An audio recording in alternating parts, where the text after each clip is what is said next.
Здравствуйте! В своем предыдущем видео я указал признаки, по которым можно распознать шарлатанов в разделе послушания. После этого у аудитории возник закономерный вопрос: по каким критериям определить шарлатанов, которые выдают себя за специалистов защитно-караульной службы? Для начала давайте зададимся вопросом, должны ли кинологи освещать эту тему. Ответ однозначный: конечно, да.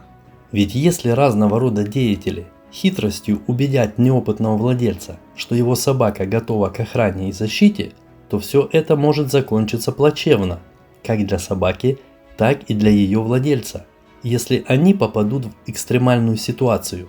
Ведь не зря во времена ДОСААФа для членов клубов служебного собаководства постоянно проводились занятия, на которых разъясняли все тонкости защитно-караульной службы. Благодаря такому подходу в массовости своей владельцы собак той эпохи понимали толк в боевой подготовке. Площадки клубов были переполнены желающими заниматься защитно-караульной службой. И в такой атмосфере проявление шарлатанства было практически невозможно, потому что, кроме всего прочего, шарлатаны воспринимались как лица, которые наносят вред служебному собаководству, и с ними разговор был коротким. В служебном собаководстве выделяют два вида шарлатанов. Одних называют дразнилами.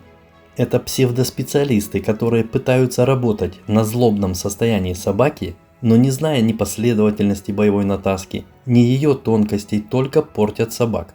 Других называют тряпичниками.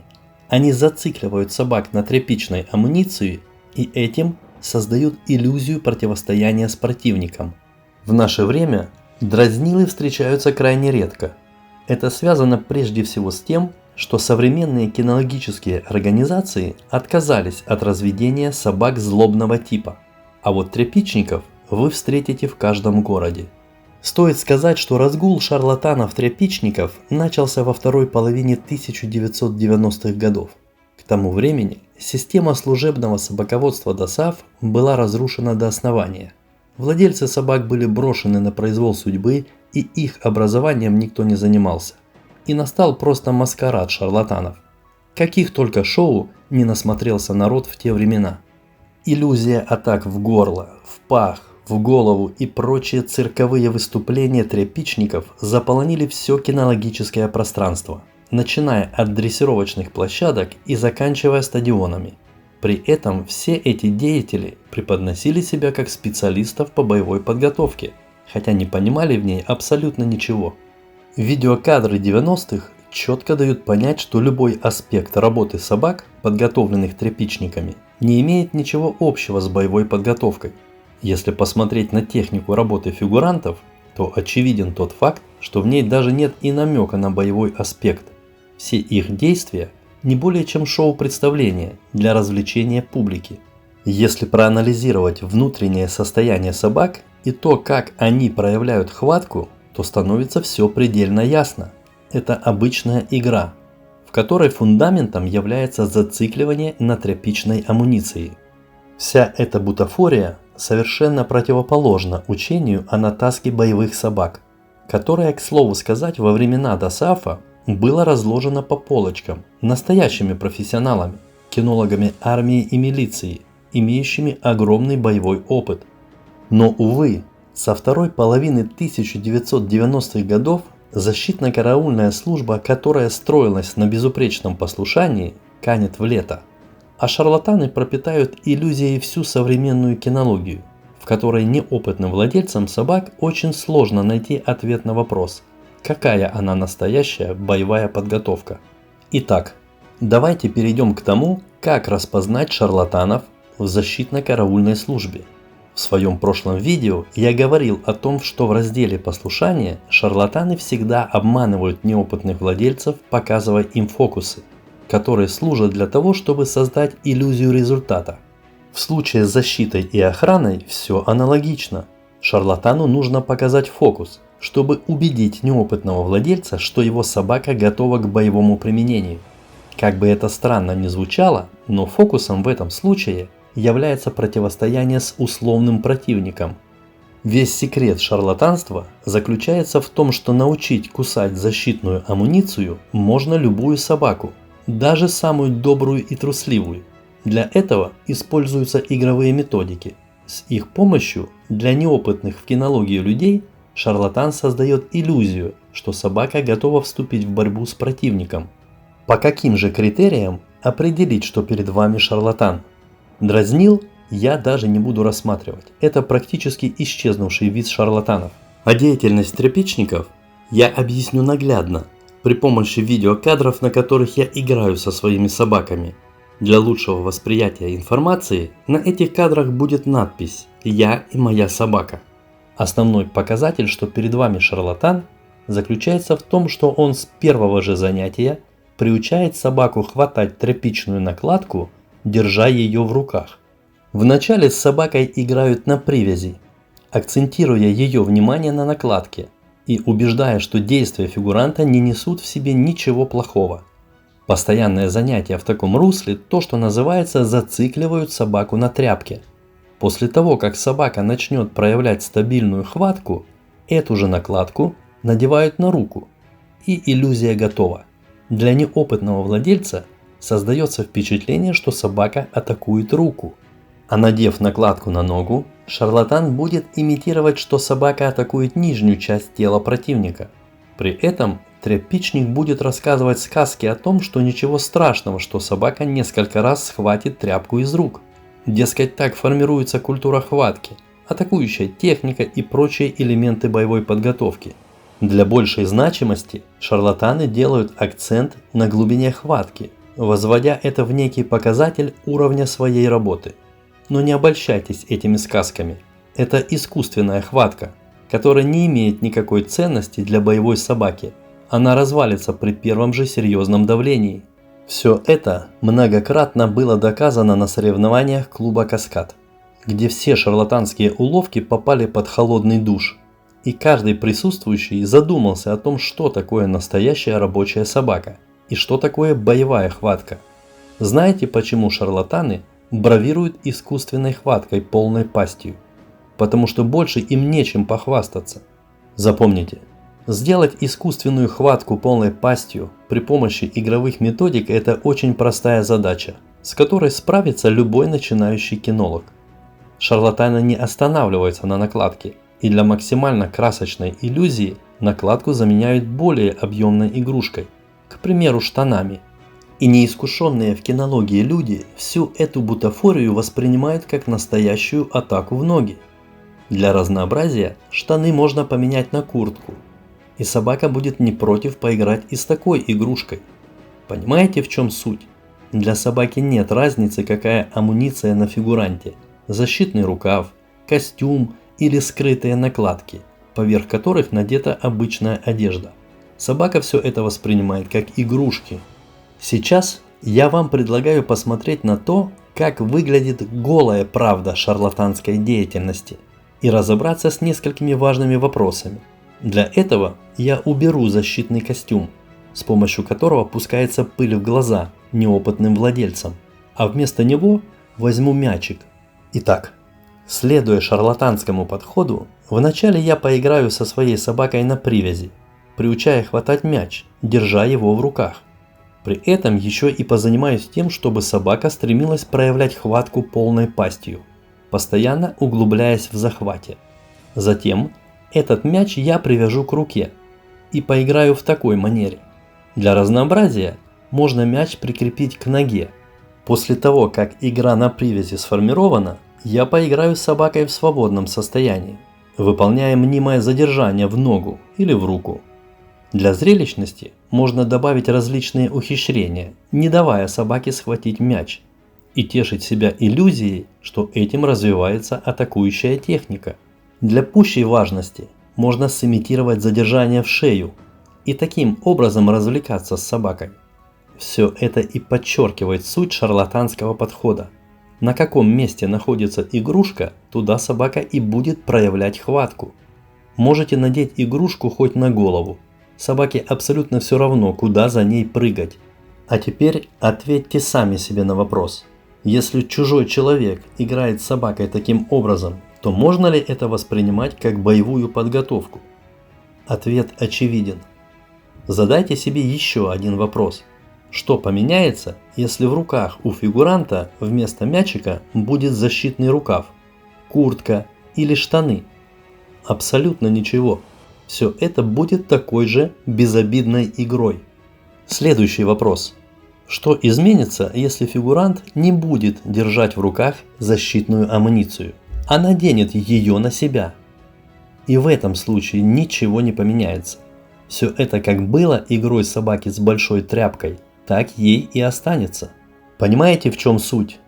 Если в шарлатанском подходе защитный костюм заменить на мячик, то это даст абсолютно тот же результат.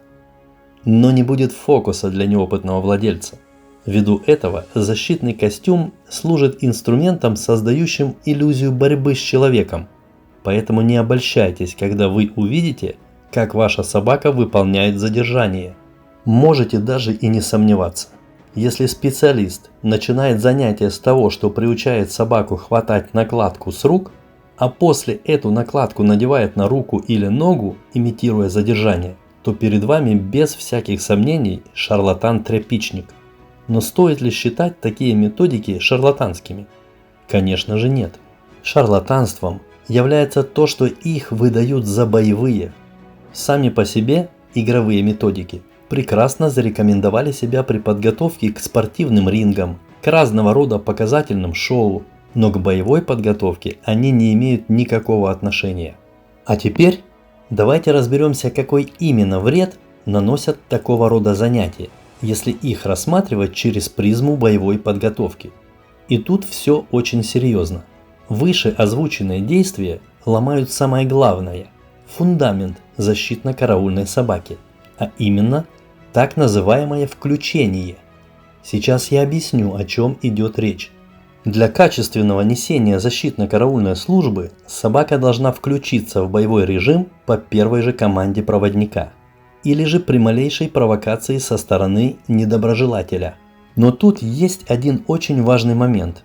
Обучить собаку включению невозможно отработкой различных ситуаций, приближенных к боевым. Вы можете имитировать нападение на собаку или на ее владельца хоть 100 раз в день на протяжении длительного периода, и ничего это не даст.